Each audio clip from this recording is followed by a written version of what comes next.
There's a storm across the valley. The clouds are rolling in. The afternoon is heavy on your shoulders.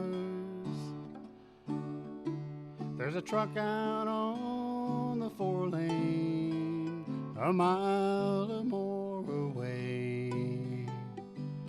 The whining of his wheels just makes it colder. Welcome to Community Forum and our new series, Introduction to Easton's Clergy. My name is Priscilla Almquist-Olsen, your host, and today is February 7th, 2023. It gives me a great deal of pleasure to welcome Pastor Gitau and Wendy, last name? Berry. Wendy Berry. Okay, and the church is the Bristol Trinity Episcopal Church, and I know it well because they share space in our church, my church, the Holy Trinity Lutheran on Lincoln Street. So welcome, Pastor Gitau. Thank you. Thank you. And Wendy. So Pastor, tell me how you came to the ministry. I know that you're from Kenya originally. So tell us a little bit about your background. Right. So thank you so very much, and even for this opportunity and for being here. I grew up in Africa, Kenya, and that's where I was born. And like any other person, I grew. Like any other child, I played like any other child. I went to school, and our system there, we had to go, we called it nursery school, 1 year. Then 7 years, we call it primary school. And then you go for 4 years, we call it secondary school. And then you go for 2 years, we call it high school, and then university and all this kind of thing. So along that system, you keep on looking at yourself and looking forward to what you would want to become. I do not know whether this is the reason, but I also grew up in church, and all my life has been in church. So when I was getting to high school, my mind was making that decision, and I had that desire now to become a priest in the Church of God. So that is how it started. And so when I completed high school, so I started looking for how now I can join, we call it full ministry, how I can join the full ministry of the church. And that is how it came upon me. Okay, so you, your early years in the church, and that, of course, was because of your parents? Was that right? Your parents encouraged you? Now, I think from the context from which I come from, and now that my home country, maybe the statistics may have changed, but then when I'm speaking about my going to the church, it's like 85% of the whole country was Christian. And so therefore, you are born, and most likely you find yourself going to a Christian church. So, and that is how it was. So not necessarily that that my parents were Christians or they served in the church, but it was like we grow up, we find ourselves going to church because the Christianity formed the majority. So where did you study for the ministry? So after now, I had made up my mind, believing that I have been called by God to serve as a priest. So again, I started going into the process. So you went to the church and you start expressing your desire, and then you start the process. So the process is that the church will start investigating about you, will search a few things about you. And then once they are confident that after they did what they did, then you are good to go to a seminary. So I went through the process and everything was done. And then at some point, I was now given the permission to go to a seminary.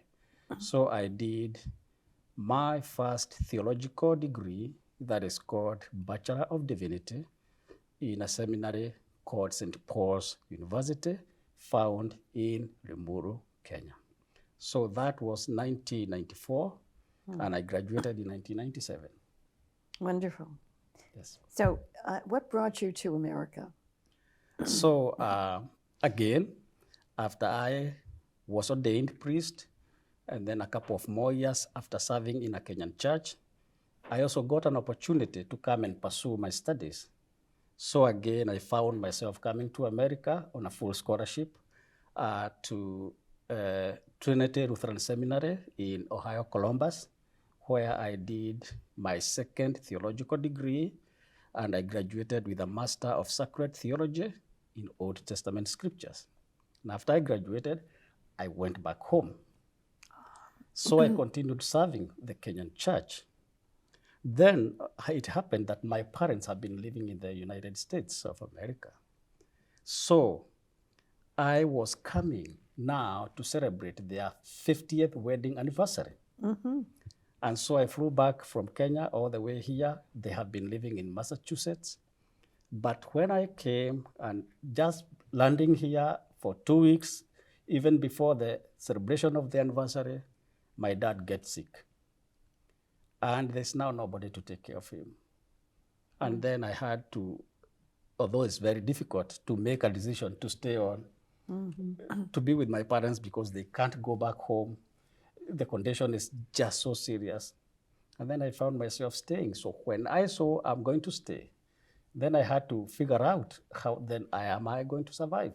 And because I'm a priest, my mind told me, look for the Episcopal Church. Go and ask whether they would be willing to give you a job. And so I went to the diocesan headquarters here in Massachusetts, and I found the bishop, and I shared my story. And then again, I began another process called background check. So again, I went through the whole background check thing. We communicated back home, everything.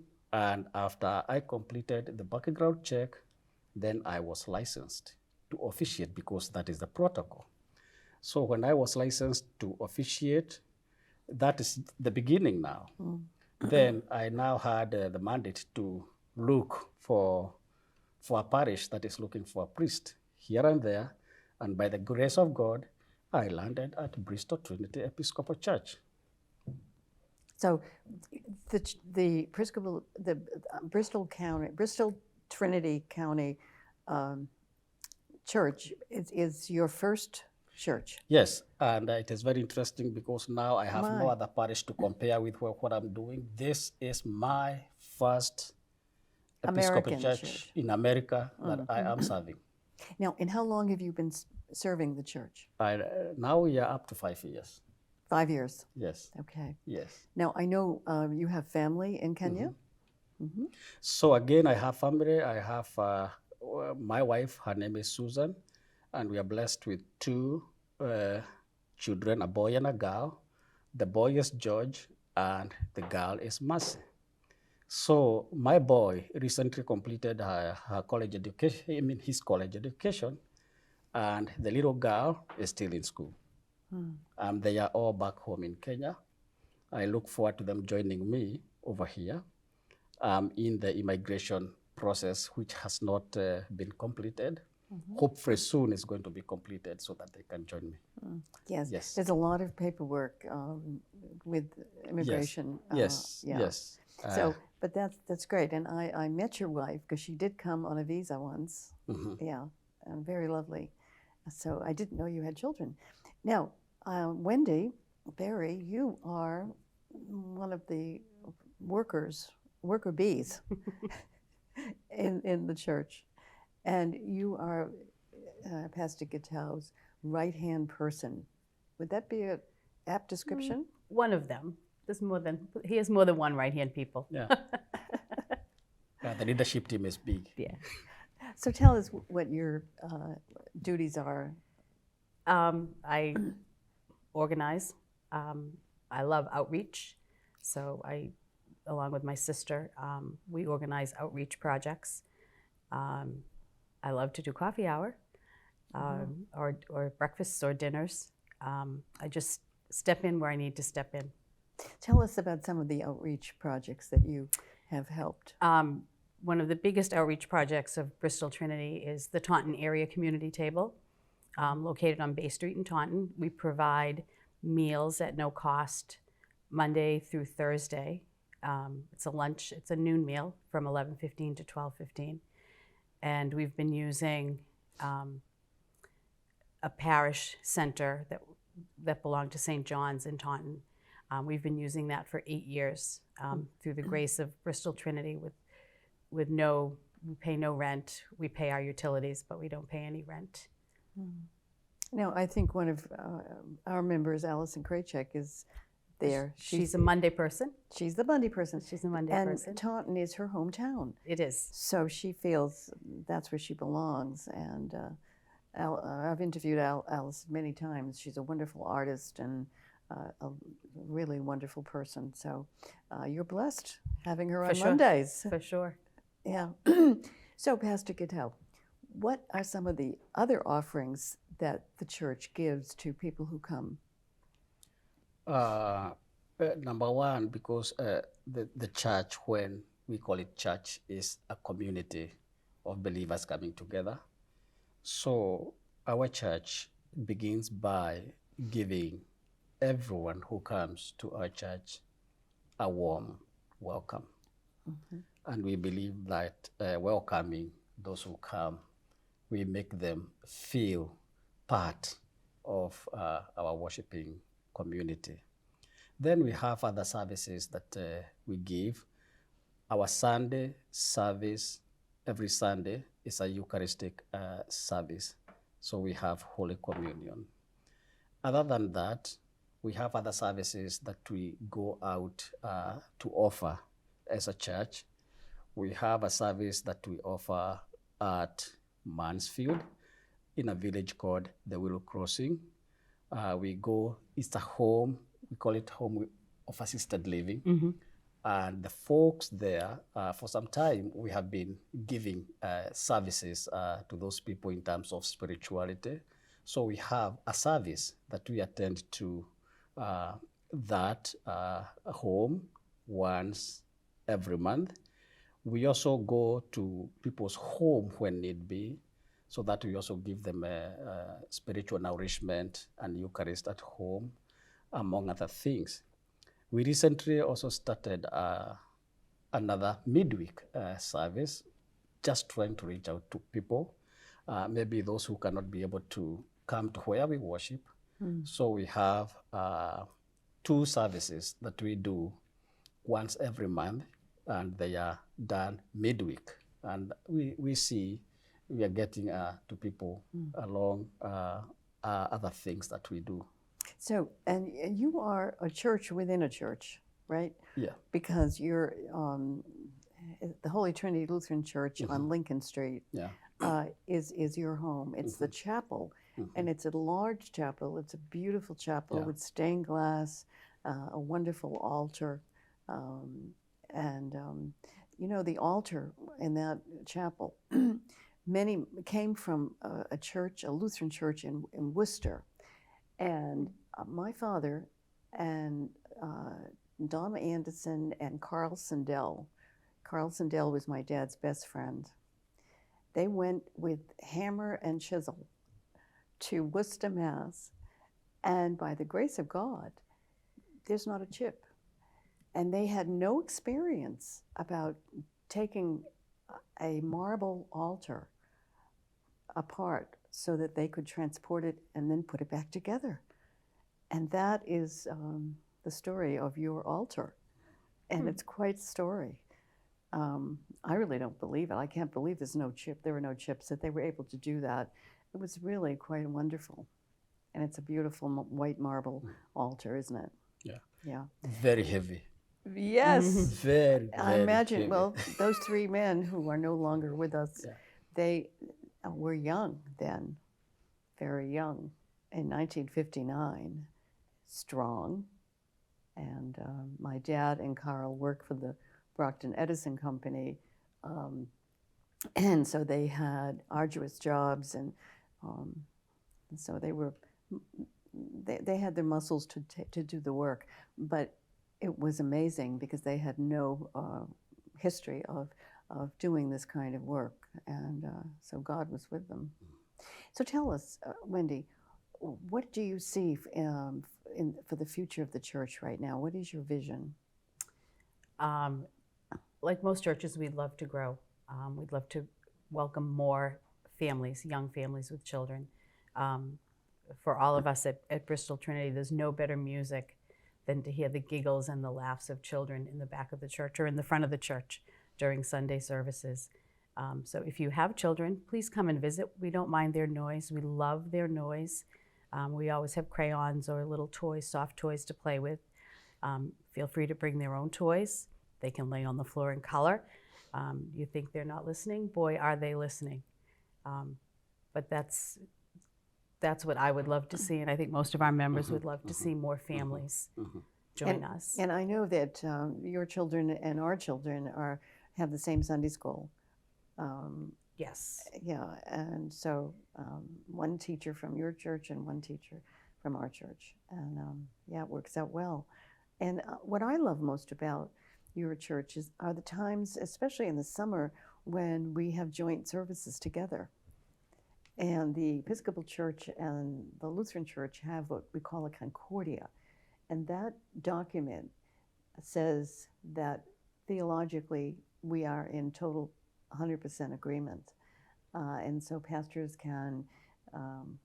Lutheran pastors can be in Episcopal pulpits, and Episcopalian priests can be in Lutheran pulpits, and there's really no difference.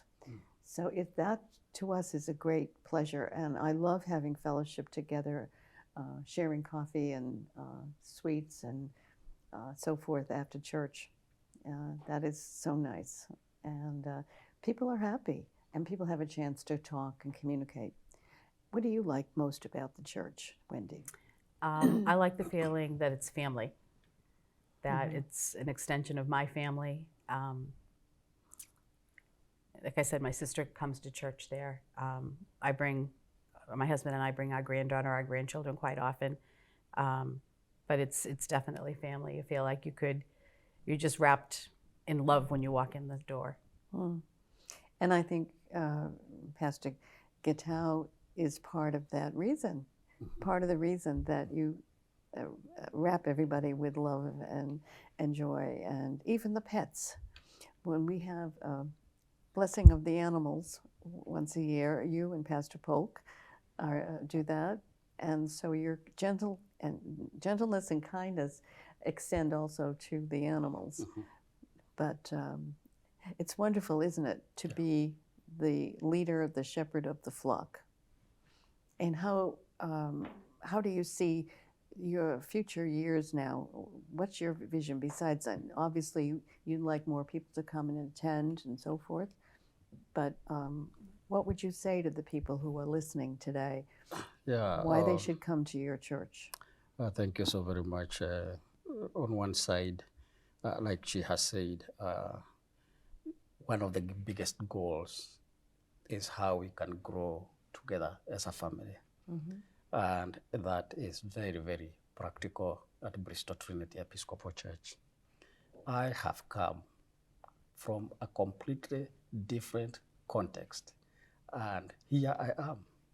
And this is not a very big family, but this family just welcomed me, and I feel quite blessed with this community, with this family. Even sometimes I ask myself, because it's my first Episcopal church to serve, I don't have notes to compare to just say whether they are good or bad. They are just good, and that's it. And my family is away. I never tell them, but I want to tell you, whenever I am with them, I feel I belong. Yeah. And I feel I absolutely belong. And even sometimes connected my family to be following us on Zoom. And for some time they have been following, but again, towards the year, and because it was an election year, then the networks were quite a lot of problems. But maybe now this year they'll start rejoining again.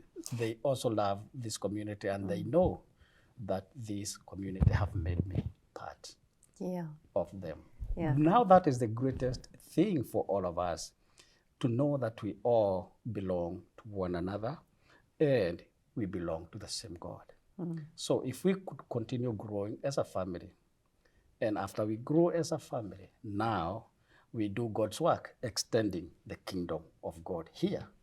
I think for me, that will be the greatest thing for the church. Now, I know that Ernie Smith, who's one of ECAT's volunteer videographers, films the service every Sunday, and it is broadcast through ECAT.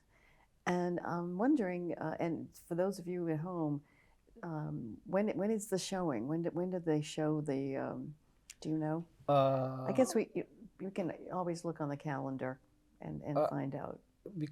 I may not know exactly to say the time when they show, because Annie has a list of so many places that our services are actually displayed.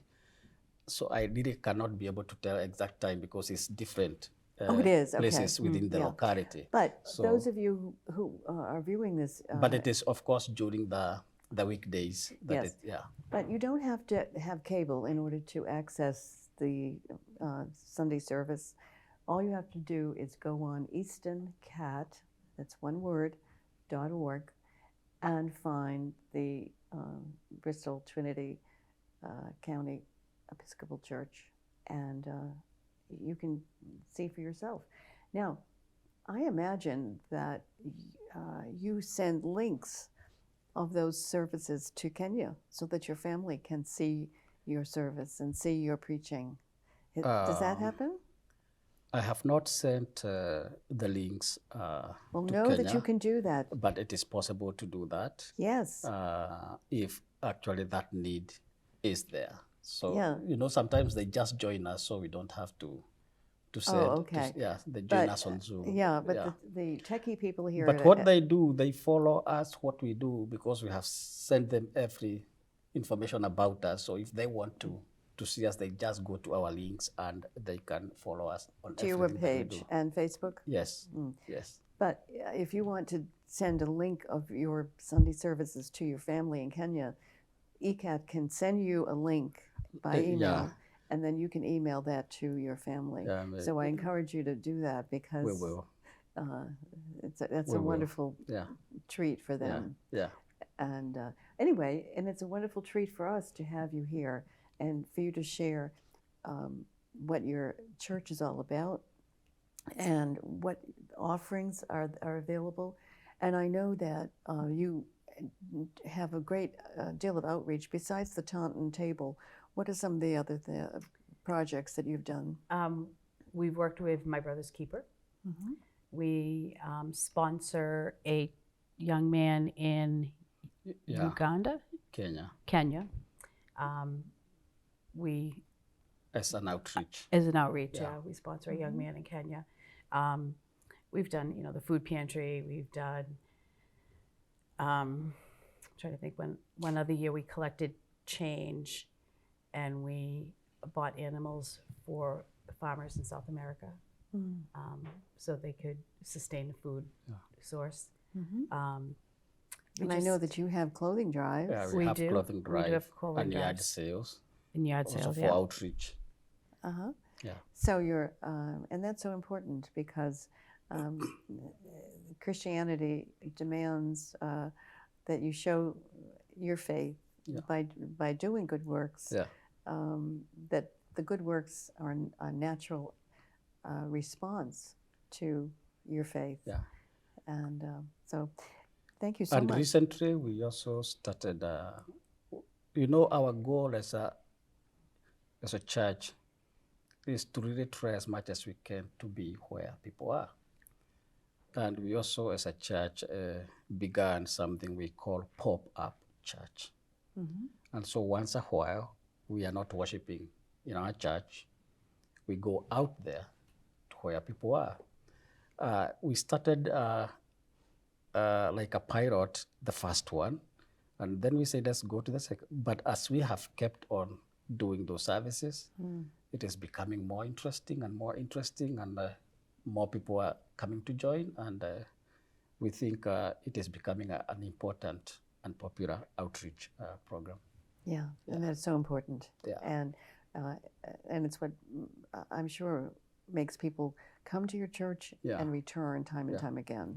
Yeah, because they feel that there is a real purpose and something that they're fulfilling. We all need a purpose, and there's so many things, so many outreach things to do. Our church, Holy Trinity Lutheran, we help Father Bills, and what's interesting is that Father Bills is a Roman Catholic project, and we're Lutheran, but it doesn't matter because we're all doing the same thing, providing support, food, help, and counseling and housing to people who need it. So thank you for your contributions. Thank you, Wendy, Pastor Gitau.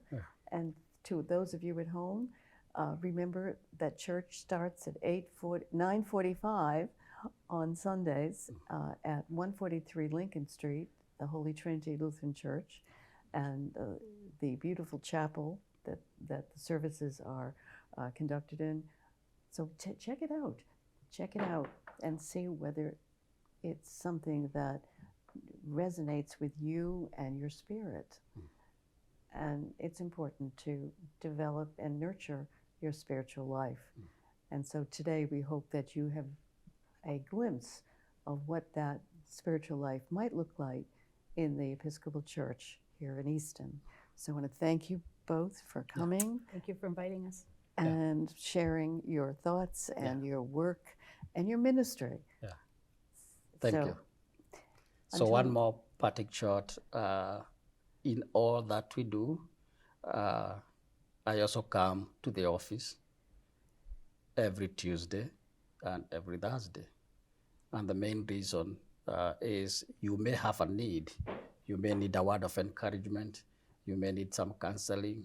You may need some spiritual nourishment. I am there. You may need to hear a word from us. You may want to know more about us. We open our offices from 8 to 1 p.m. So if you have an opportunity, you can come and visit us. You're most welcome. Wonderful. So that's Tuesdays, 8 to 1. Yes. Great. All right. And until next time, this is Priscilla Almquist-Olsen bidding farewell and hoping that you have enjoyed this program as much as we have enjoyed presenting it to you. All the best. Be well.